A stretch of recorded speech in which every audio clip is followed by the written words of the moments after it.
रामनवमी या कोई भी त्योहार आता है तो उस समय मेरा मन उस भगवान की तरफ ज्यादा झुकता है और पहले के भगवान के प्रति भाव कम हो जाता है। किसी भी एक भगवान के नाम के प्रति भाव स्थिर साधना में यही होता है, प्रारंभिक ऐसा ही होता है, लेकिन जब साधना रंग लाती है तो फिर एक में आ जाती है। जब प्यार होता है तो फिर एक में हो जाता है, प्यार अनेक में नहीं होता। जैसे हम भी शुरू किए थे, जब हनुमान चालीसा, शिव चालीसा, राम रक्षा स्तोत्र, वो सब ऐसे शुरू होता है और फिर आकर के जब भक्ति का रंग आता है तो फिर एक में एक भरोसो, एक बल, हम पहुंच जाते हैं। देखो क्रम है। अब अगर ककारा मात्रा नहीं याद है तो पीएचडी तक कैसे पहुंचोगे? तो ये पीएचडी है, प्रेम का मतलब पीएचडी एकदम। अब उसमें डूब रहा है, अब वहां तक पहुंचने के लिए जो ये रास्ता है वो तय करना होगा। आप छलांग तो लगा नहीं सकते, ये परमार्थ है, इसमें क्रम बाई क्रम चला जाता है। तो आप जैसे चल रहे हो ऐसे पाप ना करना, गंदा भोजन मत करना, गंदे लोगों का संग मत करना, तो यही भक्ति धीरे धीरे रंग लाने लगेगी। ठीक है ना? तुम मन नहीं हो, तुम शरीर नहीं हो, सब में एक ही परम तत्व विराजमान है। तो मुक्त कौन है महाराज जी? मुक्त कौन होता है और सब में वो एक तत्व को देखने की दृष्टि कैसे प्राप्त? जब साधना किया जाता है तो शरीर से तो होता है, मन से होता है, लेकिन आप जो है वो अक्रि है। अब इसके ज्ञान के लिए जब हम गुरु का वरण करके और खूब भजन करते हैं और पवित्र आहार और संयम से चलते हैं, कोई पाप आचरण नहीं करते, तो ये ज्ञान स्वयं प्रकट होता है। ये समझाने से समझ पक्का है ना?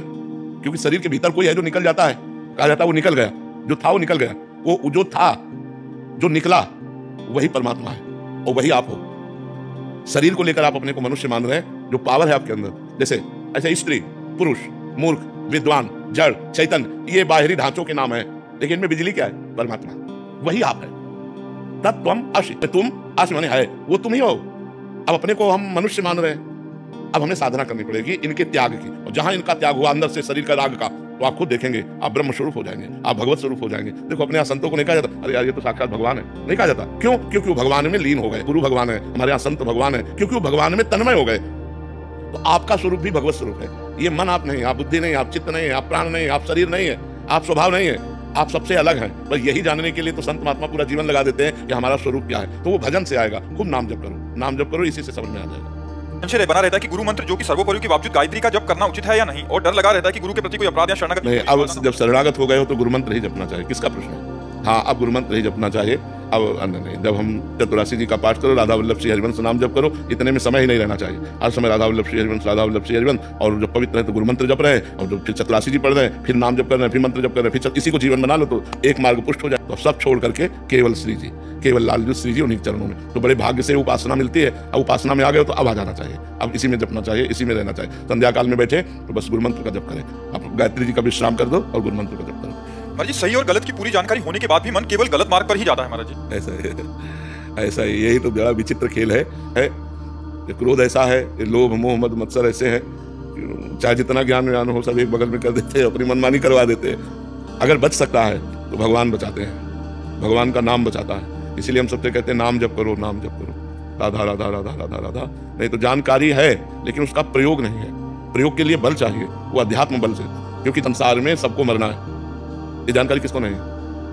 संसार में कुछ भी लेके नहीं जाना है, ये जानकारी किसको नहीं? अच्छे कर्म करोगे अच्छा फल मिलेगा, बुरे कर्म करोगे बुरा फल, ये किसको जानकारी ले? हमें लगता है सबको जानकारी है, छोटी छोटी बातें तो सबको। और इतनी जानकारी अगर प्रयोग में आ जाए दिमाग में तो महात्मा बन जाए वो। क्या यहाँ से कुछ जाना नहीं तो झगड़ा क्यों करना, चोरी क्यों करना, घूस क्यों लेना? लेकिन भैया ये जानकारी दूसरों को उपदेश देने के लिए है। अपने लिए जानकारी जो है वो प्रयोग में तभी आएगी जब भजन करोगे। भजन के बिना जानकारी का सही प्रयोग नहीं हो पाता। भजन करो, तब से हमारी बात पकड़ो। अगर हम हर समय राधा राधा राधा राधा राधा राधा राधा, वो कुछ कह रहा है हमको एक नहीं सुननी उसकी, राधा राधा राधा राधा, तो कंट्रोल में भले कर पाओ, नहीं तो तूफान को रोक लेना सहज है, मन को रोक लेना सहज नहीं है। बहुत बेईमान है, बहुत बेईमान। जिस इंद्री से मन मिल जाता है उस इंद्री का वो काम करवा लेता है, तब तक जब तक हमारा भजन परिपक्व नहीं होता। तो इसको देखा है, ये इतना बेईमान है जो बात पकड़ ले वो हट करके हठी है, चंचल भी है और हठी भी स्वभाव का, जिद्दी स्वभाव का है। वो जिसकी हट पकड़ ले वो करवा के मानेगा। बहुत विचित्र है। सब लोग देख रहे हो, आप मन की दशा को तो देख रहे हो ना। हम एक दूसरे की गलतियां निकाल सकते हैं, लेकिन जब ईमानदारी से अपनी गलती देखें तो हमें दूसरे की गलती देखने की फुर्सत ही नहीं है। तो नाम का मंगल में नाम चलता है, राम राम राम राम, राधा राधा राधा राधा, कृष्ण कृष्ण कृष्ण। तो इससे जो पावर होता है वो पावर फिर रोकता है मन को, फिर रुचि नहीं रह जाती। आप नाम जप के देखिएगा, आगे चलकर ऐसा होगा कि खान पान और संसार की रुचि नहीं रह जाएगी। नाम जप, नाम जप से बात बनती है। नाम जप करो। ये तीन ऐसी चीजें हैं जो बड़े बड़ों को फिसला देती हैं, कामिनी, कंचन और कीर्ति। ये तीन ऐसी है जो बड़े बड़ों को फिसला देती है, इसलिए नाम जप करो। नाम। आपका ये समन कैसे हुआ महाराज? नाम जप से, भगवान के नाम जप से। नाम जप करते करते करते करते अब वो जो कामना के लिए इच्छा रहती है वो कामना वाली जगह नहीं रह गई, तो अब कोई इच्छा नहीं है। जो कुछ उचित आया उसको प्रसाद पा लिया, शरीर पोषण के लिए नाम जप के प्रभाव से अब कोई महत्व नहीं रह गया। अच्छा वैसे चाहे थोड़ा महत्व रह जाता लेकिन अब जब मरने का रोज हम अपनी तैयारी रखते हैं ना, तो कोई बात तो नहीं है, मतलब शून्य में आ गए हैं। अब जैसे भगवान चलावे वैसे चलावे, अब कोई चाह नहीं है कि यार ये दवा मिल जाए या ये खाने को मिल जाए। अब पता है, अब जाना है, अब जाना है, यहाँ से जाना है, तो बस जितना बन जाए परोपकार बन जाए, जितना बन जाए। सबको जाना है, बट फिर हमारी क्यों रुचि उसी हो रहा है? क्योंकि अभी पक्का पता नहीं जाना है। आपको पक्का पता नहीं जाना है, या कि अरे यार कहीं 70, 80, 90 में जाना है। महाराज जी, हमारे देश में ब्रह्मचर्य जैसे विषय पर बचपन से ही माता पिता और हमारी शिक्षा प्रणाली खुलकर चर्चा क्यों नहीं कर पाती? महाराज जी, वर्तमान में ये कैसे संभव हो पाता? बहुत कठिन है बच्चा, जब उसको चर्चा करो तो लोग उसे दूषित बात समझते हैं, नहीं? जैसे कहा जाए अपने कि भाई आप लोग को एक अवसर मिला है। हमारे शास्त्र में जीवन को 4 भागों में बांट दिया गया। पहला ब्रह्मचर्य, दूसरा गृहस्थ, तीसरा वानप्रस्थ और चौथा संन्यास। ये पूर्ण मानव जीवन की नींव है ब्रह्मचर्य। अब छोटे छोटे बच्चों में गंदी बातें आ गई हैं मोबाइल के कारण और कुसंग के कारण। हमारे सामने ऐसे ऐसे खोखला हो जाएगा, जवानी आते आते वो अपने को खोखला कर देंगे। हमें लगता है कि जैसे पहले गुरुकुल जो होते थे, तो उससे हमारे समाज का बहुत सुधार होता था कि बच्चे गुरुजी के यहाँ रहते थे, तो वहाँ गुरुकुल में ब्रह्मचर्य की शिक्षा दी जाती थी। शास्त्रों का स्वाध्याय, त्रिकाल संध्या, तर्पण, बलि वैश्य देव, ये सब सिखाया जाता था, जो हमारे धर्म का स्वरूप है। आधुनिक शिक्षा बढ़िया है, लेकिन आध्यात्मिक शिक्षा का सपोर्ट होते हुए, पर आध्यात्मिक शिक्षा का सपोर्ट बिल्कुल नहीं है आज के अध्ययन में।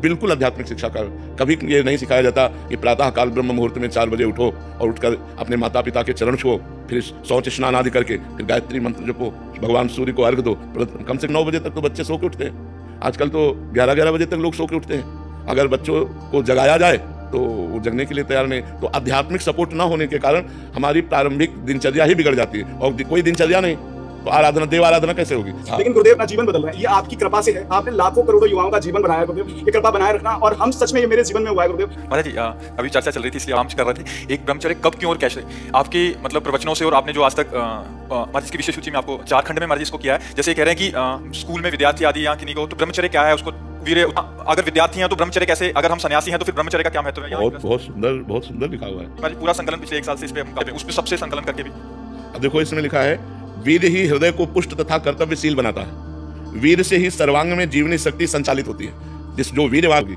वीर से ही मस्तिष्क शांत और विचार शक्ति संपन्न रहता है। ओवर थिंकिंग, जो निगेटिव चिंतन है, ये काटता है। जो ब्रह्मचर्य है वो गंभीरता और शांति प्रदान करता है। वीर से ही दृष्टि और श्रवण शक्ति स्थिर होती है। वीर से आपके जो वीरवान है, वीर से निर्भयता आती है, वीर से स्वतंत्रता आती है, वीर से उत्साह बढ़ता है। वीरवान साहसी होता है, वीरवान पराक्रमी होता है, वीरवान आलस्य रहित होता है, वीरवान को रोक दबा नहीं सकता, वीरवान निर्बल नहीं हो सकता, उसके अंदर आत्मबल होता है, कलुषता नहीं होती, दंभ नहीं होता, पाखंड नहीं होता, अज्ञान नहीं होता और अविनय नहीं होता। वीरवान विनयी होता है। दुर्गुण दुराचार्य भाग जाते हैं जो ब्रह्मचर्य रहते हैं। जो वीरवान है वो हर कार्य की सिद्धि कर सकते हैं। जो ब्रह्मचारी है वो हर कार्य की सिद्धि कर सकता होगा।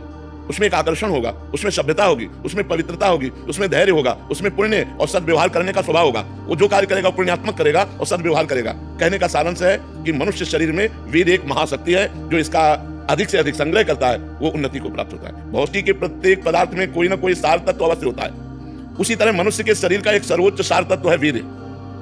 इसके बिना वो एक क्षण भी सक्रिय नहीं रह सकता।